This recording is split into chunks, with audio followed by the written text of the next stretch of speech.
Circular motion को दो types में डिवाइड किया जाता है। एक होता है यूनिफॉर्म सर्कुलर मोशन और दूसरा होता है नॉन यूनिफॉर्म सर्कुलर मोशन। ठीक है, तो जो पहला पार्ट है या पहला टाइप है सर्कुलर मोशन का, उसको कहा जाता है यूनिफॉर्म सर्कुलर मोशन। और जो दूसरा टाइप है इसको कहते हैं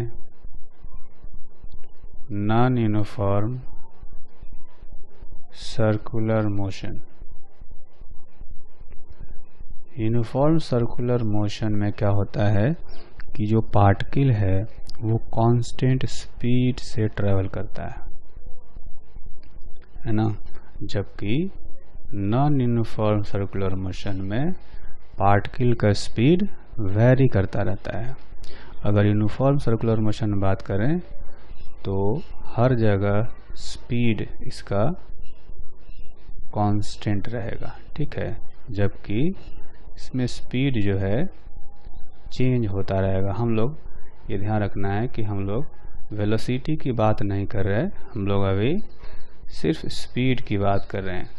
तो नॉन यूनिफॉर्म सर्कुलर मोशन में स्पीड चेंज होता रहता है, जबकि यूनिफॉर्म सर्कुलर मोशन में स्पीड कांस्टेंट रहता है। ठीक है, तो यूं कहा जा सकता है कि in uniform circular motion speed remains constant, जबकि नॉन यूनिफॉर्म सर्कुलर मोशन में क्या होता है कि स्पीड चेंजेस विथ टाइम। इसका मतलब ये हुआ कि यूनिफॉर्म सर्कुलर मोशन में जो टेंजेंशियल एक्सेलरेशन होता है यानी कि dv/dt होता है, ये 0 होता है, जबकि नॉन यूनिफॉर्म सर्कुलर मोशन में dv/dt ये नॉन ज़ीरो रहता है। ठीक है, अच्छा, इसके बाद हम लोग ये कह सकते हैं कि जो वेलोसिटी है, वेलोसिटी तो इसमें भी कांस्टेंट नहीं रहता, चेंज होता है, क्योंकि कर्व पाथ है। इसमें भी वेलोसिटी चेंज होता है। तो वेलोसिटी चेंज होने का मतलब है डायरेक्शन चेंज हो रहा होगा, तो सेंट्रीपेटल एक्सेलरेशन तो ज़रूर आएगा, है ना। तो इसमें हम लोग क्या ध्यान देंगे, इसमें एक स्पीड कांस्टेंट रहता है, इसमें स्पीड चेंज होता है, इसमें टेंजेंशियल एक्सेलरेशन 0 होता है, इसमें टेंजेंशियल एक्सेलरेशन 0 नहीं होता। बाकी जो क्वांटिटी है वेलोसिटी चेंज होता है, तो इसमें सेंट्रीपेटल एक्सेलरेशन v² जो आएगा, यह आएगा कांस्टेंट इन मैग्नीट्यूड।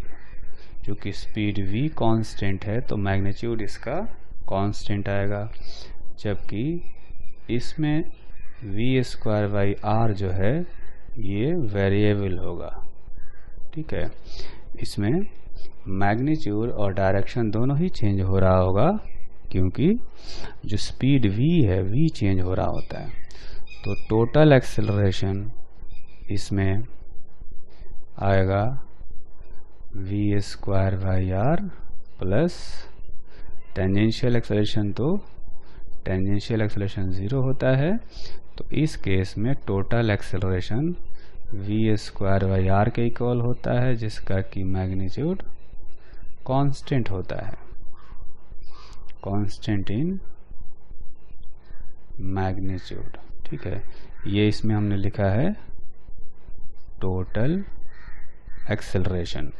जबकि नॉन यूनिफॉर्म सर्कुलर मोशन में जो टोटल एक्सेलरेशन होगा वो कांस्टेंट नहीं रहेगा। v², यहाँ पर इसका होल स्क्वायर होता है, 80 का होल स्क्वायर होता है, तो इसमें लिखेंगे v² का होल स्क्वायर प्लस 80 का होल स्क्वायर। तो ये जो है ये कांस्टेंट नहीं रहेगा, क्योंकि v²/r जो है ये चेंज हो रहा होता है। ठीक है, तो ये दो टाइप के सर्कुलर मोशन होते हैं।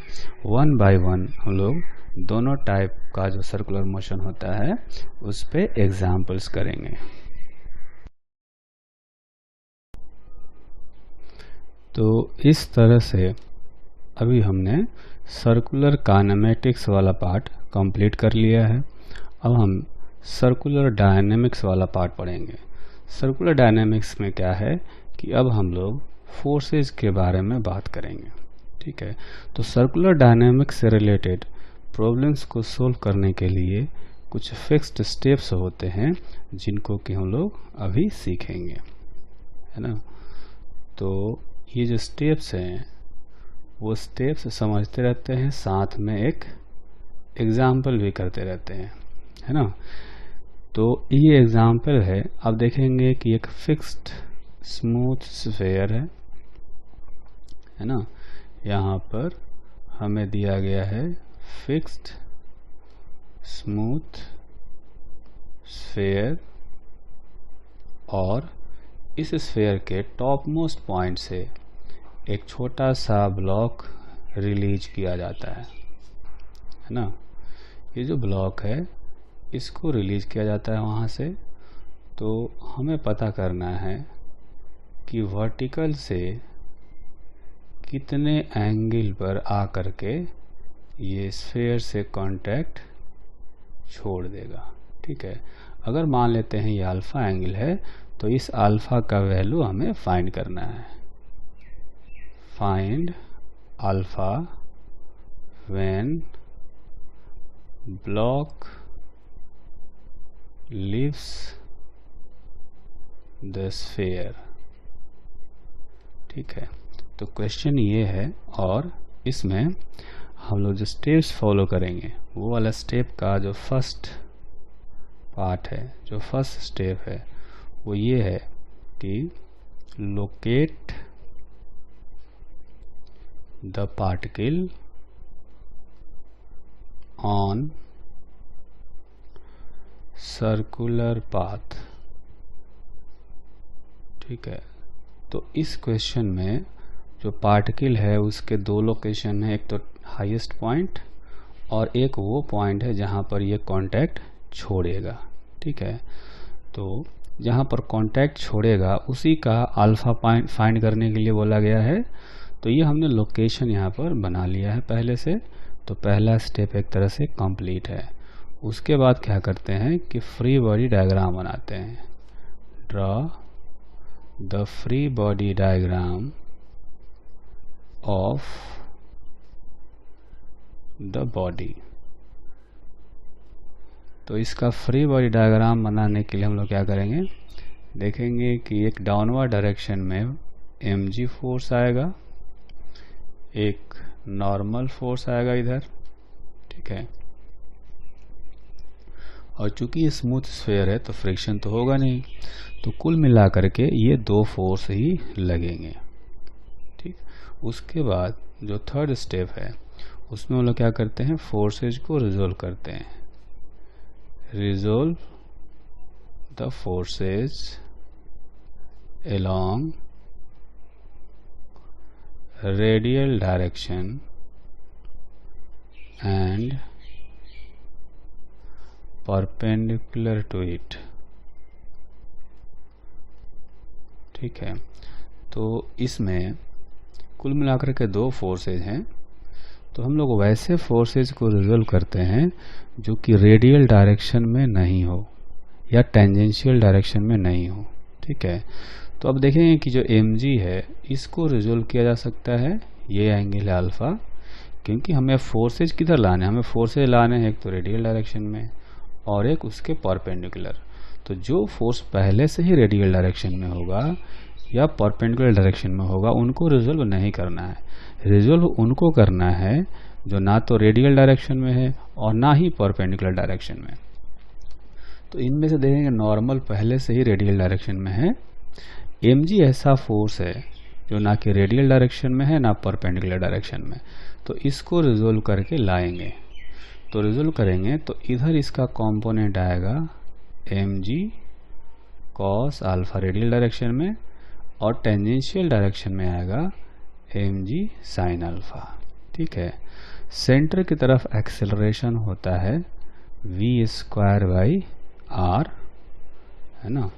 सेंटर की तरफ एक्सेलरेशन हो गया इसका v²/r, और इधर हो जाएगा टेंजेंशियल एक्सेलरेशन at। ठीक, तो थर्ड स्टेप हमने कंप्लीट कर लिया, फोर्सेज को रिजोल्व कर लिया। तो उसके बाद फोर्थ स्टेप होता है, उसमें क्या करते हैं, write down equation of motion. Equation of motion हम लोग रेडियल डायरेक्शन में भी लिख सकते हैं, परपेंडिकुलर डायरेक्शन में भी लिख सकते हैं। तो लिखेंगे तो देखेंगे कि एक्सेलरेशन जो सेंटर की तरफ है उधर एक ही फोर्स है mg cos अल्फा, और अपोजिट डायरेक्शन में है n। तो रेडियल डायरेक्शन में इक्वेशन लिखा जाएगा, तो हम लोग लिखेंगे, इधर लिखेंगे mg cos alpha minus n is equal to mv²/r। एक तो ये हो गया, और टेंजेंशियल डायरेक्शन में सिर्फ एक ही फोर्स है, तो उधर लिखेंगे mg sin alpha is equal to mass into tangential acceleration. हालांकि सर्कुलर मोशन में सबसे ज़्यादा यूज ये रेडियल डायरेक्शन वाले इक्वेशन का ही होता है। ठीक है, तो इसमें टेंजेंशियल एक्सेलरेशन तो पूछा नहीं है, तो इसकी कोई ज़रूरत नहीं पड़ेगी, लेकिन इसकी ज़रूरत पड़ेगी। आप देखेंगे कि जहाँ पर कांटेक्ट छोड़ेगा वहाँ पर ये नॉर्मल ज़ीरो हो जाएगा, तो इस नॉर्मल को हम लोग ज़ीरो कर देंगे। तो जो पहला इक्वेशन है ये हो जाएगा mg cos alpha is equal to mv²/r, ये पहला ही इक्वेशन है।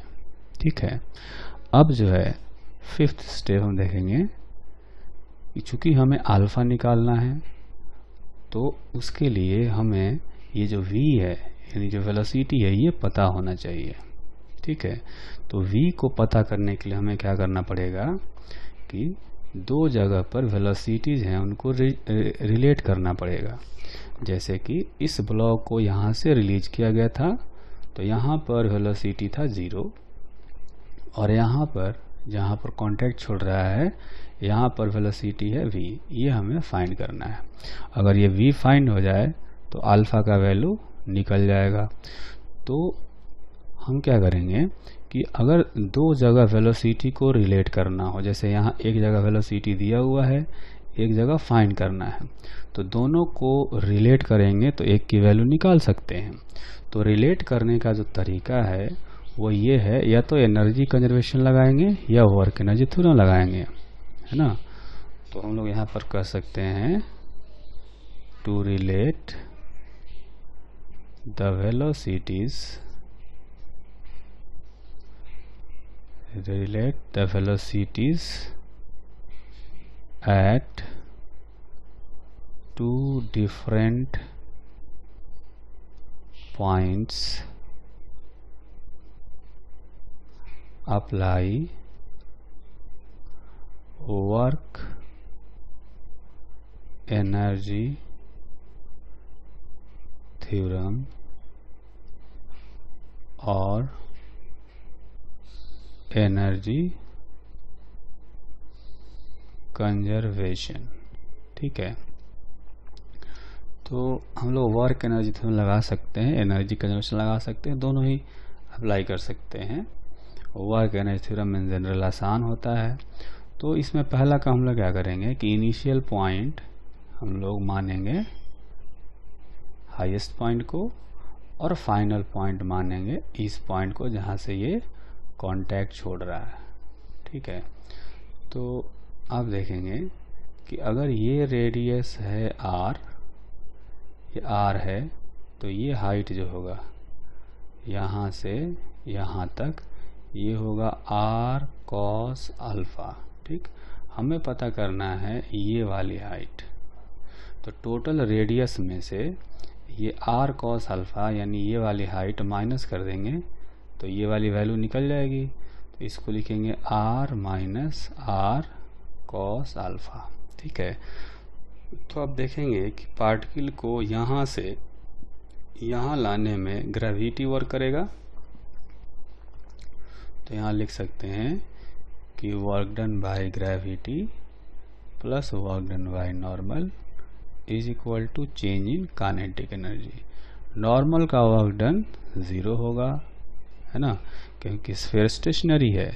ग्रेविटी का वर्क डन होगा mg इंटू जो डिस्टेंस ट्रेवल करेगा mg के डायरेक्शन में, ये वाला डिस्टेंस, इससे मल्टीप्लाई कर देंगे तो ये हो गया r into 1 minus cos alpha. ये हो गया work done by gravity. Final kinetic energy लिख सकते हैं हाफ mv², और इनिशियल काइनेटिक एनर्जी 0 लिख सकते हैं क्योंकि यहाँ से ब्लॉक को रिलीज किया गया है। ठीक है, तो अब देखेंगे कि यहाँ से एक सेकेंड इक्वेशन आया, और तो ये फर्स्ट इक्वेशन है, ये सेकेंड इक्वेशन है, इन दोनों को हम लोग सोल्व कर सकते हैं। ठीक है, तो उसके बाद जो सिक्स्थ स्टेप आएगा फाइनल, सिक्स्थ स्टेप में कहेंगे कि solve all the equations to find the unknown, to find the unknowns. तो जो पहला इक्वेशन आया है वो है mg cos alpha is equal to mv² by r। दूसरा इक्वेशन आया है mgr1 minus cos alpha is equal to half mv²। ठीक है, ये थर्ड इक्वेशन है, बल्कि जो अभी हमने एनर्जी कंजर्वेशन से निकाला था। ठीक है, ये फर्स्ट, ये सेकेंड, ये भी फर्स्ट ही है, और ये आखिर वाला जो है ये थर्ड इक्वेशन समझ लेते हैं। तो हमें क्या करना है कि जो फर्स्ट इक्वेशन और इस थर्ड इक्वेशन को सोल्व करना है। तो इन तीनों को हम लोग अगर सोल्व करें तो ये वैल्यू हम लोग फाइंड कर सकते हैं। पहला काम हम लोग ये करेंगे कि इसमें से जो थर्ड इक्वेशन है इसमें से mv² का वैल्यू निकाल करके यहाँ पर रख देंगे पहले वाले में। तो ये आएगा mg cos alpha is equal to 1 by r, mv² का वैल्यू हो जाएगा 2 mg r 1 minus cos alpha. ठीक है, ये r एक ही जैसा होगा, स्मॉल r ही होगा। तो अब देखेंगे कि ये r और ये r कैंसिल हो गया, mg भी कैंसिल हो गया। तो यह cos alpha is equal to 2 minus 2 cos alpha. तो ये हो जाएगा 3 cos alpha is equal to 2, यानी cos alpha is equal to 2/3। फिर तो अल्फ़ा का जो वैल्यू है वो आ गया cos इनवर्स 2/3। तो इतने एंगल पर आकर के जो ब्लॉक है वो स्फीयर का कांटेक्ट छोड़ देगा। ठीक है, जो फिगर में आपको दिखाया गया है, ये अल्फ़ा की जो वैल्यू आएगी, ये इस अल्फ़ा की वैल्यू cos इनवर्स 2/3 इतनी आएगी। तो अब हम लोग क्या करेंगे कि इसी स्टेप्स को फॉलो करते हुए सर्कुलर डायनेमिक्स के खूब सारे क्वेश्चन करेंगे, और उनमें से जो दो टाइप है, एक हॉरिजॉन्टल सर्कुलर मोशन और एक वर्टिकल सर्कुलर मोशन, दोनों टाइप के क्वेश्चंस करेंगे। पहले हम लोग करेंगे हॉरिजॉन्टल सर्कुलर मोशन वाले, जिनमें कि पार्टिकल हॉरिजॉन्टल सर्किल में मूव कर रहा होगा और उसका स्पीड कांस्टेंट होगा। तो वैसे वाले क्वेश्चन हम लोग पहले करेंगे। तो अब हम लोग हॉरिजॉन्टल सर्कुलर मोशन पर बेस्ड कुछ क्वेश्चंस करते हैं। क्वेश्चंस करते टाइम हमें ये ध्यान रखना है कि जो अभी हमने कई सारे स्टेप्स सीखे थे उनमें से 5th स्टेप जो है उसको फॉलो करने की ज़रूरत नहीं पड़ेगी। 5th स्टेप क्या था? 2 पॉइंट्स की वेलोसिटीज़ को रिलेट करने के लिए, to relate the velocities at 2 different points we have to apply work energy theorem और एनर्जी कंजर्वेशन। इस स्टेप की ज़रूरत नहीं पड़ेगी।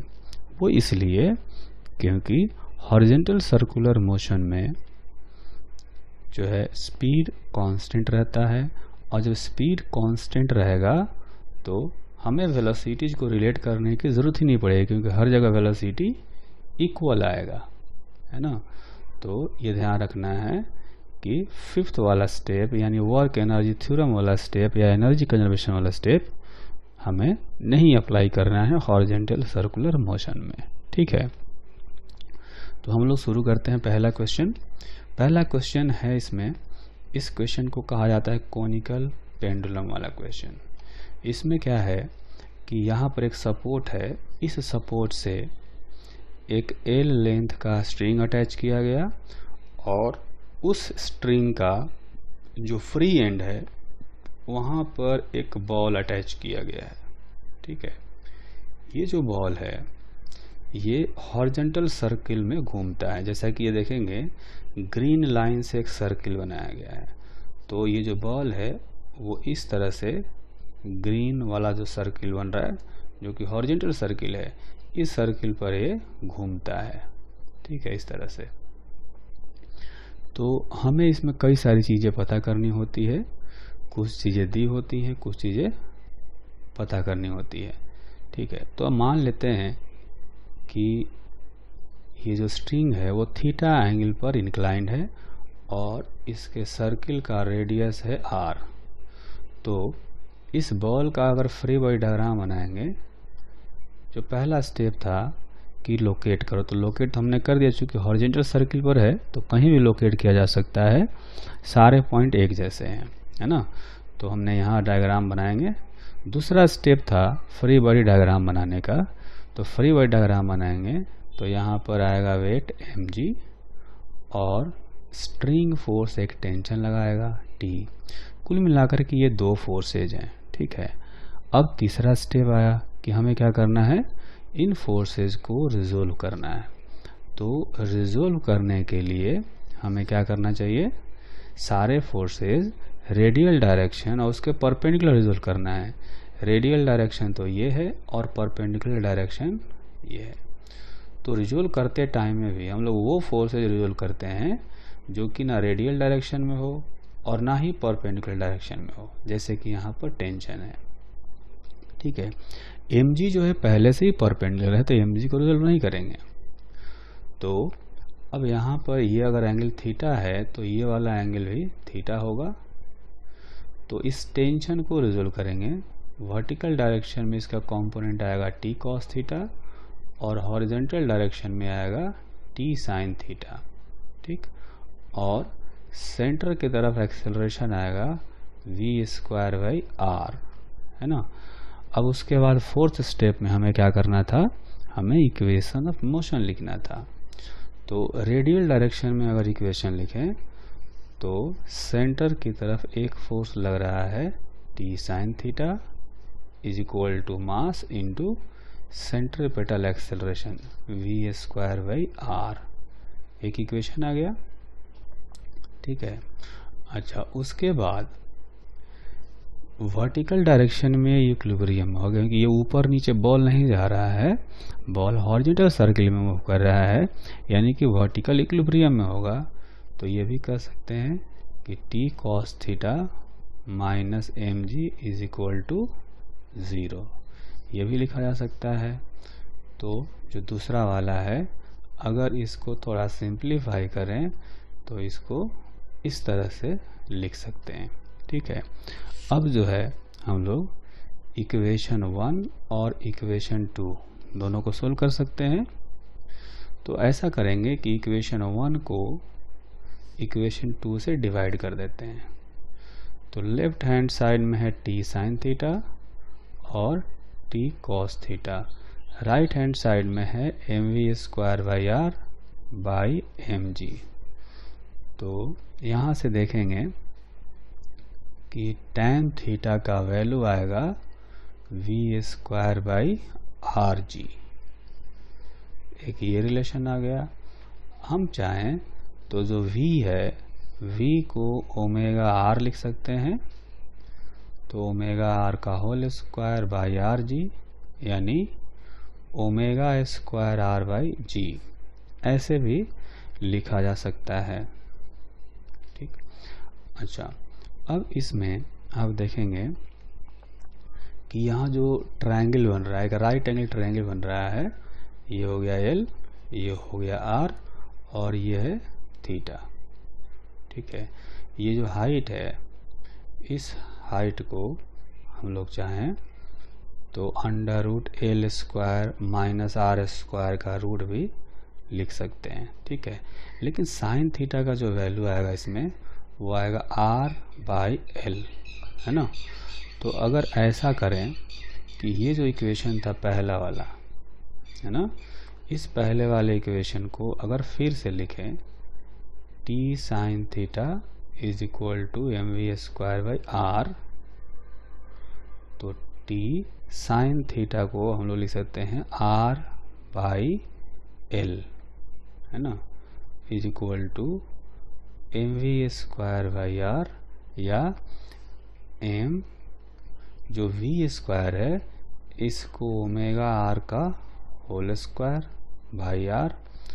तो देखेंगे कि जो टेंशन है इसकी जो वैल्यू है ये आ जाएगी m ओमेगा² इंटू l। तो टेंशन हम लोग ऐसे निकाल सकते हैं, और एक वैल्यू जो यहाँ से आया tan theta is equal to omega r by g। ठीक है। तो ये सारे रिलेशन हैं। अब जो इस क्वेश्चन में जो भी पूछा जाए, है ना, हमने क्वेश्चन में क्या पूछा जा रहा है ये अभी नहीं बताया, बस कॉनिकल पेंडुलम की थ्योरी बता दी है। अब इसमें हो सकता है कुछ क्वांटिटीज दी हुई हों और कुछ और पूछी जा रही हों, तो जो भी पूछी जाएंगी इनको यही 3 इक्वेशन सोल्व करके फाइंड कर सकते हैं। ठीक है।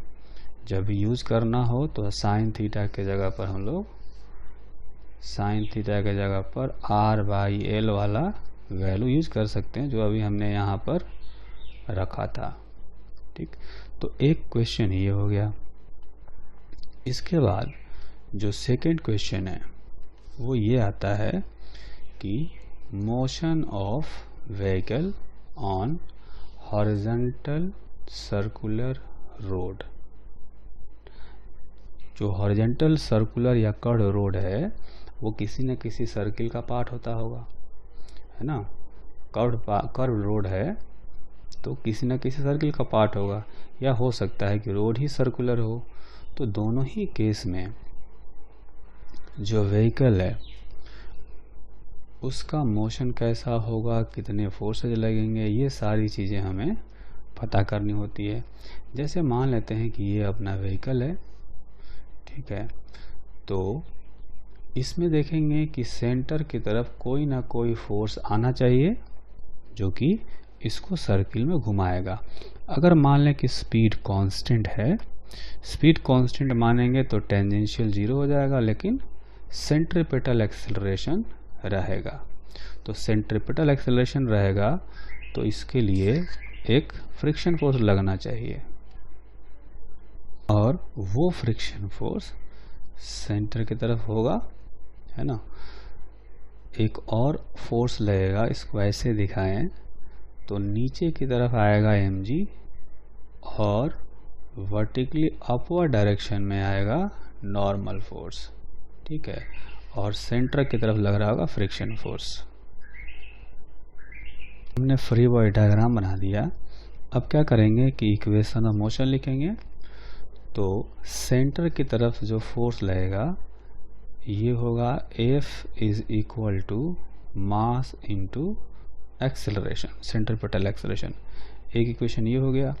और वर्टिकल इक्विलिब्रियम से N is equal to mg। ठीक, अगर हमें इस सर्कुलर रोड पर स्पीड लिमिट फाइंड करना हो, स्पीड लिमिट का मतलब कि मैक्सिमम स्पीड, ठीक है, तो मैक्सिमम स्पीड फाइंड करने के लिए आप देखेंगे कि इस v को बढ़ाया जाएगा तो ये फ्रिक्शन फोर्स भी बढ़ेगा, मास और रेडियस फिक्स्ड रहेंगे, है ना। तो हम ऐसा कर सकते हैं कि फ्रिक्शन फोर्स को मैक्सिमम करेंगे तो जो स्पीड है वो भी मैक्सिमम हो जाएगा, है ना। अब जो मैक्सिमम फ्रिक्शन फोर्स है उसको हम लोग लिखते हैं म्यू एन, तो ये हो जाएगा F v maximum square by r. और जैसा कि यहाँ देख सकते हैं इक्वेशन 2 में कि जो एन है वो एम जी के इक्वल होता है, तो एन का वैल्यू रखेंगे यहाँ पर एम जी के इक्वल, तो एम वी मैक्सिमम का स्क्वायर डिवाइडेड बाई आर। तो इसको सोल्व करने के बाद आप देखेंगे कि जो मैक्सिमम स्पीड लिमिट है वो हो जाएगा under root mu g into r. तो सेफ ट्रैवलिंग के लिए ये मैक्सिमम स्पीड है ना, speed limit for safe driving, मतलब इससे ज़्यादा स्पीड अगर होगा तो व्हीकल जो है वो स्लिप कर जाएगी, ठीक है। कई बार क्वेश्चंस ऐसे भी आते हैं कि इसके पास टेंजेंशियल एक्सेलरेशन आ गया, है ना। जब टेंजेंशियल एक्सेलरेशन आ जाएगा तो जो फ्रिक्शन फोर्स है वो सिर्फ सेंटर की तरफ नहीं होगा। जैसे मैं यहाँ पर एक छोटा सा डायग्राम बना लेता हूँ। मान लेते हैं कि जो व्हीकल है वो यहाँ पर है और ये व्हीकल कहीं इधर आ रही है v वेलोसिटी से, ठीक है। अगर इसका स्पीड बढ़ रहा है तो एक टेंजेंशियल एक्सेलरेशन आना चाहिए इधर और एक सेंट्रीपेटल एक्सेलरेशन आएगा इधर, ठीक है। तो सेंट्रीपेटल देने के लिए भी फ्रिक्शन फोर्स चाहिए, है ना, और टेंजेंशियल देने के लिए भी फ्रिक्शन फोर्स चाहिए। यानी कि फ्रिक्शन फोर्स लग रहा होगा इधर, जिसके दो कंपोनेंट होंगे, एक रेडियल डायरेक्शन में और एक टेंजेंशियल डायरेक्शन में, ठीक है। अच्छा, उस केस में ये जो F होगा उसको लिख सकते हैं mass into total acceleration. Total acceleration कितना होता है, AC square plus AT square का रूट, ठीक है। ये फ्रिक्शन फोर्स होता है। अब इसमें भी स्पीड लिमिट पता करना हो तो उसके लिए क्या करना पड़ेगा, जब मैक्सिमम स्पीड होगा तो इसको हमें फ्रिक्शन को मैक्सिमम करना पड़ेगा, ठीक है। अगर ऐसा हो कि इसका स्पीड डिक्रीज हो रहा हो तो जो टेंजेंशियल एक्सेलरेशन आएगा वो वेलोसिटी के अपोजिट आएगा और उस केस में फ्रिक्शन का एक कंपोनेंट आ जाएगा इधर, ठीक है। तो फ्रिक्शन का एक कंपोनेंट Ft इधर और सेंट्रीपेटल को एक की तरफ एक कंपोनेंट इधर, यानी जब स्पीड डिक्रीज हो रहा होगा तो नेट फ्रिक्शन फोर्स इधर आएगा कहीं, और जब स्पीड इंक्रीज हो रहा होगा तो नेट फ्रिक्शन फोर्स इधर आएगा, जैसा कि यहाँ दिखाया था, ठीक है। तो इस तरह के क्वेश्चंस आते रहते हैं, है ना। अच्छा, ये हो गया सेकंड। इसके बाद हम लोग एक थर्ड क्वेश्चन करते हैं।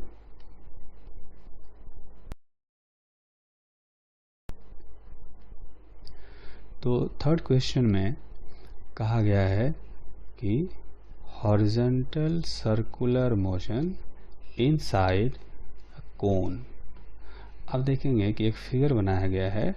इस फिगर में एक कोन है जिसका वर्टेक्स है नीचे और एक ये छोटा सा पार्टिकल है जो कि हॉरिजॉन्टल सर्कुलर मोशन कर रहा है। ये जो ग्रीन कलर से सर्किल दिखाया गया है ना, इसी पाथ पर ये घूम रहा है। तो अगर इसका मोशन देखना हो तो हम लोग क्या करेंगे, पहले इसका फ्री बॉडी डायग्राम बनाएंगे। तो नीचे फोर्स आएगा mg, एक फोर्स आएगा नॉर्मल रिएक्शन इधर की तरफ, और ये स्मूथ कोण मान कर चल रहे हैं हम लोग, इसलिए फ्रिक्शन फोर्स इस पर नहीं लगाएंगे। ठीक है, तो अब देखेंगे कि ये सर्किल हॉरिजॉन्टल है तो रेडियल डायरेक्शन किधर आएगा, रेडियल डायरेक्शन आएगा इधर की तरफ। तो हमें क्या करना चाहिए कि फोर्सेस को रिजोल्व करना चाहिए रेडियल डायरेक्शन में और परपेंडिकुलर। ठीक है, तो नॉर्मल ऐसा फोर्स है जो रेडियल डायरेक्शन में भी नहीं है और परपेंडिकुलर भी नहीं है, तो इसको हम लोग रिजोल्व करेंगे। ये एंगल जो है हाफ एंगल कह सकते हैं। ये एंगल मान लेते हैं कि अल्फा दिया हुआ है, तो ये वाला एंगल भी अल्फा ही आएगा, है ना। वो चेक कर सकते हैं आप यहाँ से। ये वर्टिकल लाइन है और ये इंक्लाइंड सरफेस है। यहाँ भी ये वर्टिकल लाइन है, ये इंक्लाइंड सरफेस है। ठीक, अब ये नॉर्मल चूँकि सरफेस के परपेंडिकुलर होता है, तो ये वाला एंगल आ जाएगा 90 माइनस अल्फ़ा, है ना। और फिर ये वाला एंगल हो जाएगा अल्फ़ा, क्योंकि ये वर्टिकल है, ये हॉरिजॉन्टल है, तो ये भी टोटल 90 होगा। अब क्या करेंगे कि नॉर्मल फोर्स को रिजोल्व करेंगे। रिजोल्व करने के लिए हमें कहा गया है कि रेडियल डायरेक्शन में और परपेंडिकुलर डायरेक्शन में। तो ये एंगल है अल्फ़ा, तो नॉर्मल को रिजोल्व करेंगे तो रेडियल डायरेक्शन में आएगा एन कॉस अल्फ़ा और परपेंडिकुलर डायरेक्शन में आएगा एन साइन अल्फ़ा। ठीक है, तो उसको हम लोग ठीक से लिखते हैं, एन साइन अल्फ़ा है ये वर्टिकल वाला कंपोनेंट। और इधर की तरफ जो एक्सेलरेशन आएगा वो आएगा v²/r। r इस सर्किल का रेडियस है। तो अगर हम इक्वेशन ऑफ मोशन लिखें तो रेडियल डायरेक्शन में फोर्स है N cos alpha is equal to mass into acceleration. ठीक है, अच्छा, क्योंकि ये हॉरिजॉन्टल सर्कुलर मोशन कर रहा है तो वर्टिकल मोशन तो इसका होगा नहीं, यानी वर्टिकल इक्विलिब्रियम में है। तो ऊपर की तरफ फोर्स लग रहा है एन साइन अल्फ़ा और नीचे लग रहा है एम जी, ये दोनों बैलेंस होने चाहिए। ठीक है, तो अगर इन दोनों को सोल्व करें, सोल्व क्या करना है, हम इक्वेशन 2 को इक्वेशन 1 से डिवाइड कर देंगे। तो यह आएगा N sine alpha by N cos alpha is equal to m g divided by mv²/r। तो आप देखेंगे कि यहाँ से आएगा tan alpha is equal to rg/v²। ठीक है, तो ये रिलेशन है और इस रिलेशन को हम चाहें तो कभी भी यूज़ कर सकते हैं। इसमें से कुछ क्वांटिटीज़ हमें पता होंगी और कुछ क्वांटिटीज़ हमें पता करनी होंगी। ठीक है, तो ये इक्वेशन हमें याद रखना है। इसको दूसरे तरीके से भी लिख सकते हैं, आर जी, वी को ओमेगा आर लिखा जा सकता है, तो ये आ जाएगा जी बाई ओमेगा स्क्वायर आर। ठीक है, तो अभी तक हमने जो 3 क्वेश्चन किए उसमें अब देखेंगे कि तरीका एक ही है। फ्री बॉडी डायग्राम बना रहे हैं हम लोग, सारे फोर्सेस को रिजोल्व कर रहे हैं रेडियल डायरेक्शन में और उसके परपेंडिकुलर, फिर इक्वेशन ऑफ मोशन लिख रहे हैं, फिर उनको सोल्व कर रहे हैं, है ना। अभी तक हम लोग तीनों क्वेश्चन में यही काम करते आए हैं। ठीक, एक फोर्थ क्वेश्चन करते हैं। इस फोर्थ क्वेश्चन में क्या है, कहा गया कि horizontal circular motion inside a hemispherical ball. ये हेमीस्फेरिकल बॉल है, इसके अंदर एक पार्टिकल हॉरिजॉन्टल सर्कुलर मोशन में मूव कर रहा है। आप देखेंगे कि पिंक कलर से एक हॉरिजॉन्टल सर्किल बनाया गया है, तो इस सर्किल में ये पार्टिकल घूम रहा है। ग्रीन कलर से जो बाउंड्री दिखाया गया है सर्किल, वो हेमीस्फेयर का बाउंड्री है। हेमीस्फेयर का रेडियस है r और जिस सर्किल में ये पार्टिकल घूम रहा है इसका रेडियस है स्मॉल r। ठीक, अब ये एंगल मान लेते हैं कि थीटा है। ये वर्टिकल लाइन हमने ड्रॉ किया हुआ है, तो यहाँ पर क्या करेंगे कि बॉडी का या पार्टिकल का फ्री बॉडी डायग्राम बनाएंगे। तो इस पर नीचे की तरफ आएगा mg और सरफेस के परपेंडिकुलर इधर की तरफ एक नॉर्मल फोर्स आएगा, है ना, ये जो ब्लैक कलर से लाइन ड्रा किया है इधर नॉर्मल आएगा। अब कुल मिलाकर के यही दो फोर्सेज हैं, इन दोनों फोर्सेज को हमें रिजोल्व करना है किधर, रेडियल डायरेक्शन में और उसके परपेंडिकुलर।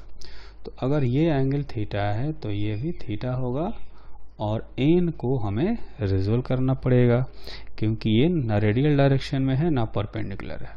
तो एन का इधर कंपोनेंट आएगा एन कॉस अल्फा और रेडियल डायरेक्शन में आएगा, रेडियल डायरेक्शन में जो कंपोनेंट आएगा इसका वो आएगा एन साइन थीटा।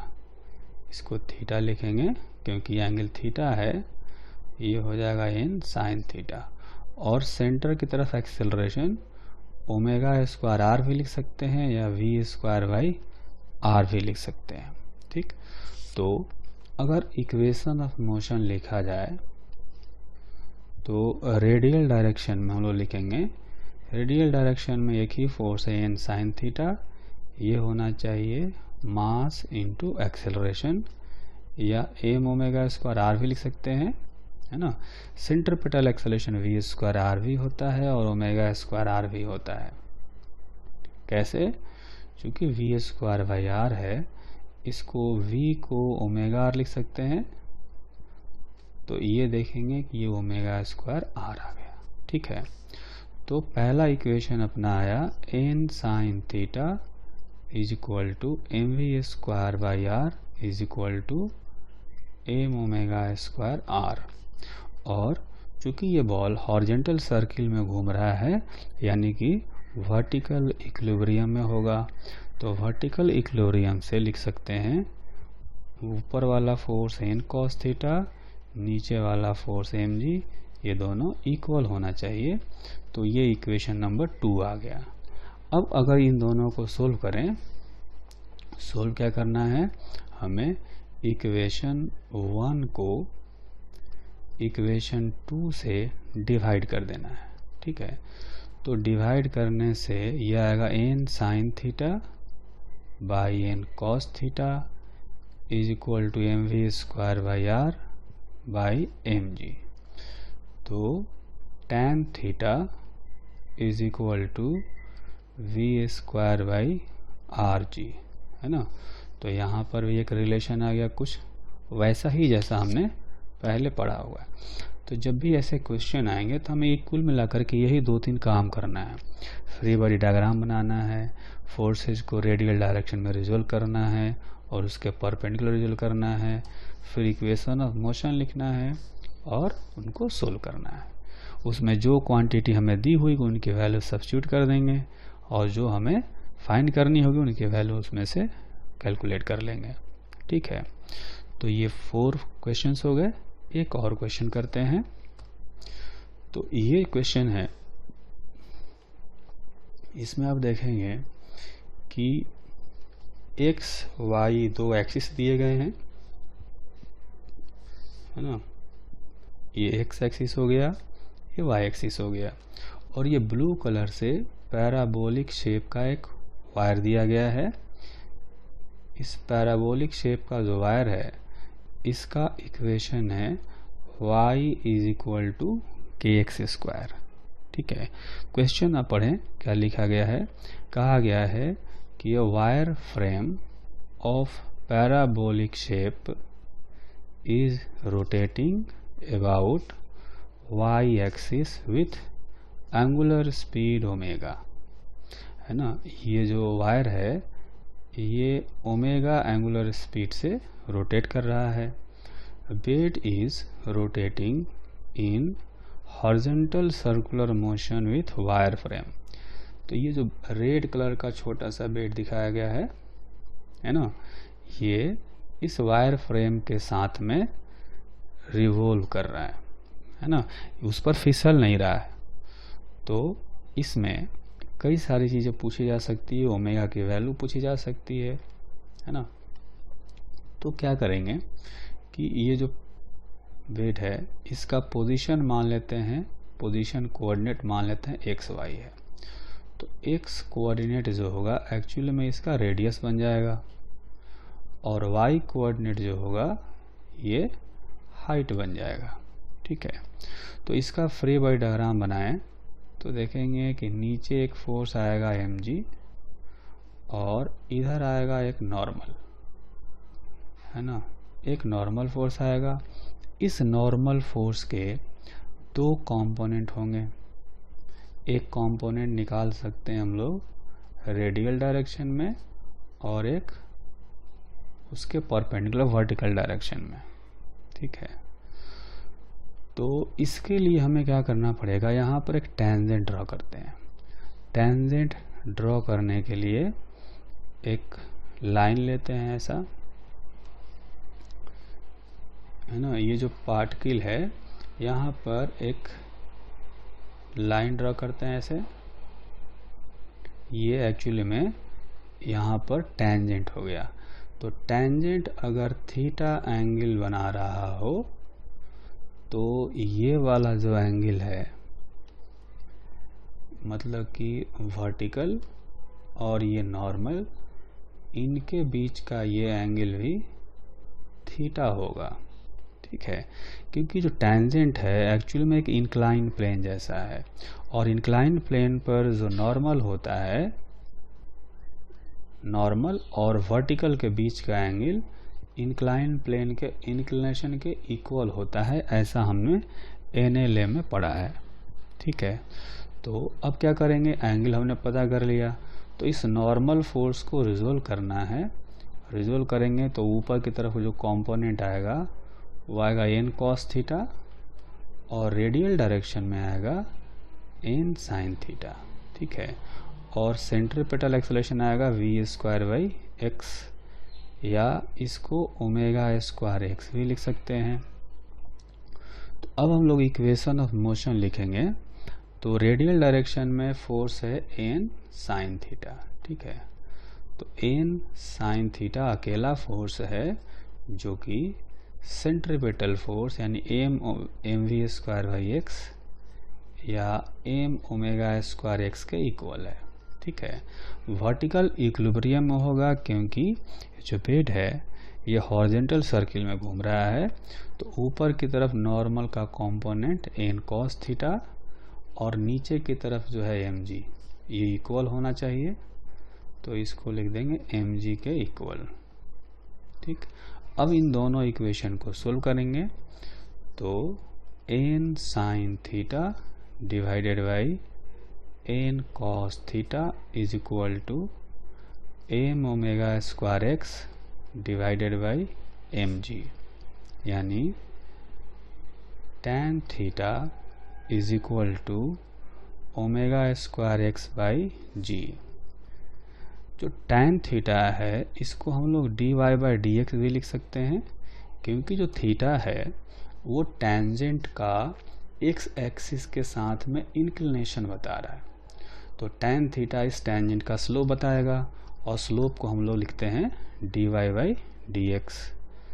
तो ये हो जाएगा ω²x/g, यानी dy is equal to ω²x dx/g। तो अगर इनको इंटीग्रेट किया जाए, है ना, इनको इंटीग्रेट किया जाएगा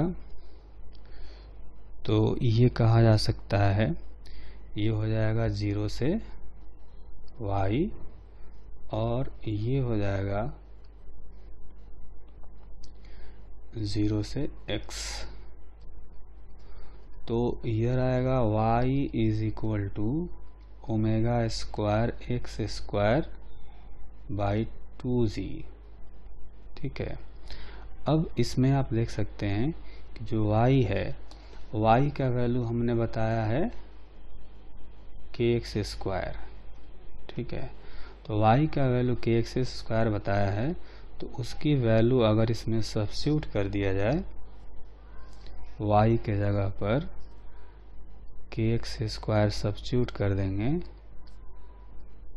तो यहाँ से ओमेगा की वैल्यू या k की वैल्यू निकाली जा सकती है। x² कांस्टेंट हो गया तो k का जो वैल्यू है वो आ जाएगा ω²/2, या यूँ कहें कोई ओमेगा पूछ सकता है तो ओमेगा का वैल्यू आ जाएगा √2k। इतनी एंगुलर वेलोसिटी से ये घूम रहे होंगे।